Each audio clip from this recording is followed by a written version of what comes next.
apologize. I'm not able to be present with you guys today. My name is Luana. I'm a PhD student at K-State. I work for Dr. Romulo Lolato. And today I'm going to present some of the results that we had for our winter crops in our last growing season. So I'm the student that takes care of the winter crops in our field experiments that we have in Ashland Bottoms. We are part of the Objective 1 for the RAIN project. And for this presentation today, I'm going to be focused on winter wheat. I believe Rudra gave you guys some updates on the forage part of the cropping systems. So just to understand a little bit of the background in Kansas, we still have a 50% of winter wheat yield gap there. And one of the major concerns that we have is sowing date, which is directly affected by planting, by cropping system, and also poor nitrogen management. So to make it simple, our objective here, we are going to evaluate the interaction between the cropping systems and nitrogen management for winter wheat production in Kansas. So as you guys are used to this table, this is our rain treatments. We started the study in 2019. So as of this current summer, we're harvested our third growing season for our winter crops. And since today I'm going to be focused on grain winter wheat, I'm not going to be talking about treatments 2, 10, 11, 16, and 17. So again, treatment 16 and 17 are the green nitrogen managements. Since we did not have this for grain winter wheat last growing season, I'm going to only be talking about standard and progressive nitrogen management. So this is the same table actually, but just in a more simplistic way. I sorted this table by cropping system intensity. So as you can see in the first column, I have the cropping systems names that we have from the previous table. The only exception is for the dual purpose intensive here, that in the previous table was called the semi-intensive dual purpose. But since I noticed a little bit of difference from the dual purpose semi-intensive, I decided call for this presentation dual purpose intensive management. So in the first column, we can see by the different colors, we can see the green boxes are the optimum planting date for the cropping system as of the third year of the study. And we also have the yellow for the early planting date, the gray for the late planting date, and the dark gray for the very late planting date, as Dr. Lolato mentioned yesterday, for the wheat that we planted after corn. So we can see for all the cropping systems, we have one summer fallow, except for the intensive, which we did not have a summer fallow at all. Rather, we had a winter fallow. So we had both summers with summer crop. And also our baseline, in which we did not have any summer crop, we only had summer fallow for that. I actually added a few more columns here. We can see the number of crops that we harvested here. And by the number of crops, I mean grain crops. And also I added how many forage we harvested for each system, each cropping system, and also the number of summer crops that we had for the cropping system. So as you can see from the top to the bottom, we increase our number of crops that harvested. We kind of increase our number of forage, but we also see a trend increase for the summer crops as well. So going for our nitrogen managements here, we have the standard and progressive. The standard is pretty straightforward. We had a single broadcast application at 80 pounds per acre of nitrogen. Our progressive is our intensive nitrogen management, in which our application was split in 2 timings at fix 4 and fix 7. We also added urease and nitrification inhibitors in the tank. And we did apply a little bit less nitrogen than standard for the wheat grain. So we applied 67, which was divided in 4 and 27 pounds per acre in each timing. But for the dual purpose wheat, we actually added the same amount as the standard. So we also applied 80 pounds per acre, which was dividing 40 by plus 40. So, oh, sorry, this is just a repeated slide. So our experimental design is an RCBD with 4 replications. We also calculate our nitrogen nutrition index at antithesis. This index tells us the status of the nitrogen in the whole plant at the antithesis. And the idea here is that we are avoiding, by using this index, we are actually avoiding that dilution effect that we have for nitrogen concentration in the plant as biomass increases or decreases. So we are only consider the status of the plant regardless the biomass. So to calculate that, we divided our actual nitrogen concentration that we took from our plots by a critical nitrogen concentration that was retrieved from literature. In this case, we retrieved from Justice in 1994. This is what is most common to use for winter wheat. The equation for the critical nitrogen concentration is the one that you can see in the bottom right of the slide. And that's just a dilution curve that we do so we can avoid the biomass effect on nitrogen status.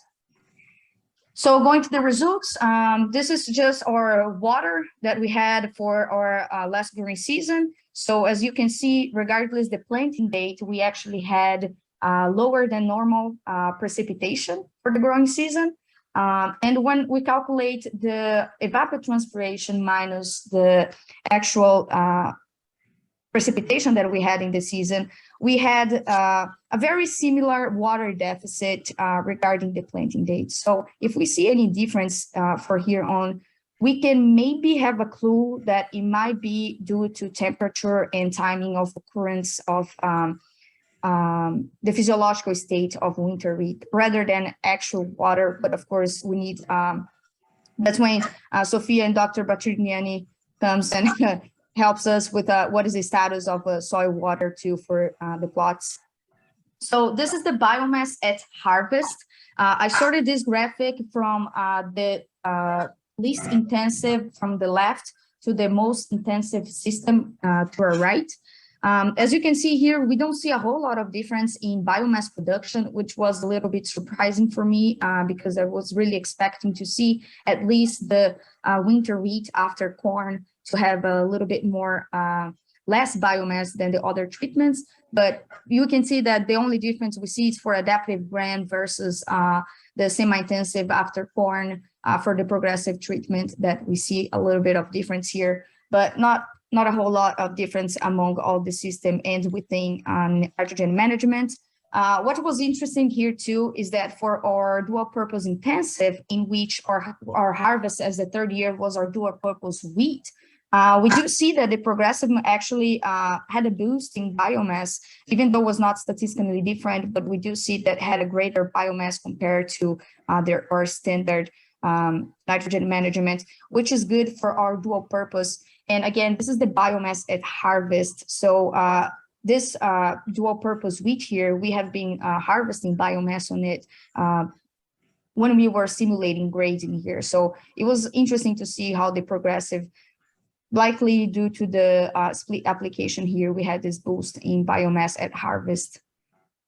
Now, the grain yield I sorted actually by planting date. So the graphic is not following the same order as the previous graphic, but you can see here that we actually don't see a whole lot of difference between optimum and late planting date, but we definitely see the dragging yield from the very late planting date, which was almost in the end of November. And also we can see a little bit less grain yield for the early, which is also what we harvest for dual purpose wheat. So it might be more related for being our dual purpose wheat rather than planted earlier. But yeah, it's still an acceptable yield, even though we are lower than optimum late if we are talking about a dual purpose crop. Now, for grain protein, again, not a whole lot of difference as well among the cropping systems and within the nitrogen managements, but we can definitely see that now the very late had a higher protein content, likely due to our lower yields for those treatments as well. This is the nitrogen nutrition index for each crop. As you can see here, again, I sorted now by intensity. So from left to right, we have our cropping systems intensity increasing. What it was interesting to me to see is that our nitrogen nutrition index did not decrease as intensity increased. So we can almost, with a few exceptions, of course, we can definitely see a trend of actually nitrogen nutrition index increasing as our crop system intensity increases as well. In our right graphic, we can see our relative yield here by our nitrogen nutrition index too. So we can see that they are positive related. And when we have the nitrogen nutrition index above 1, that means that we are in a luxury consumption of nitrogen. When we have this below 1, it means that we are not actually applying the amount of nitrogen that we need. And when we have this around the 1 line, it means that we are applying just enough to maximize crop production. But we have seen in Kansas in our past studies here that is actually, we are actually always above, below this 1 line. And we don't know if this might be due to like different genotypes that we had. I mean, if you think about it, we got these critical nitrogen concentrations from 1994. We had different genotypes. They were in a water-free stress environment when they developed that equation. This is what our results show, but we definitely need to look into some more reasons for what is happening in Kansas overall. And for the protein and nitrogen nutrition index correlation, we actually don't see a whole lot of trends. We almost like see a flat line here. So it's kind of hard to tell if protein are driven by nitrogen nutrition index in the whole plant.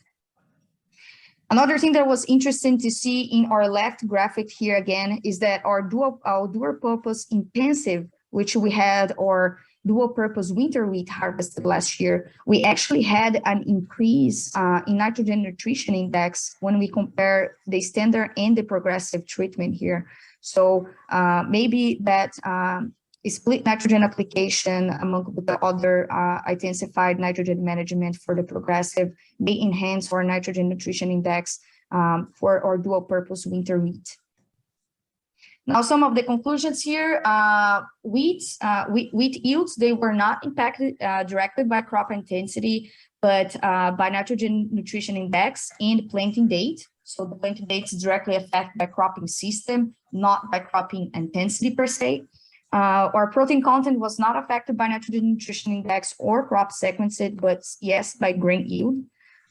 Soy winter wheat later than early November significantly reduced yields, likely due to a reduced lentiring potential in the fall. And then we also had a later occurrence of our antithesis and grain fillet period. And with that, we had a very short period for that crop to develop in the field. Our nitrogen nutrition index on dual purpose might be a potential for enhanced by our progressive nitrogen management as well, but we might need some future data to confirm that. And with that, I'd like to thank all my advisor, Dr. Romulo Lolato, Dr. Charles Rice, Dr. Dorival Ruiz-Diaz for helping, applying the nitrogen at the rain plots, and also Paula Garcia for taking care of the nitrogen management as well, and also the members of the Wheat and Forage Extension Lab taking care of processing all that biomass. It's a lot of work. It definitely would not be possible without them. And with that, I'm open for questions, and thank you for listening to this morning.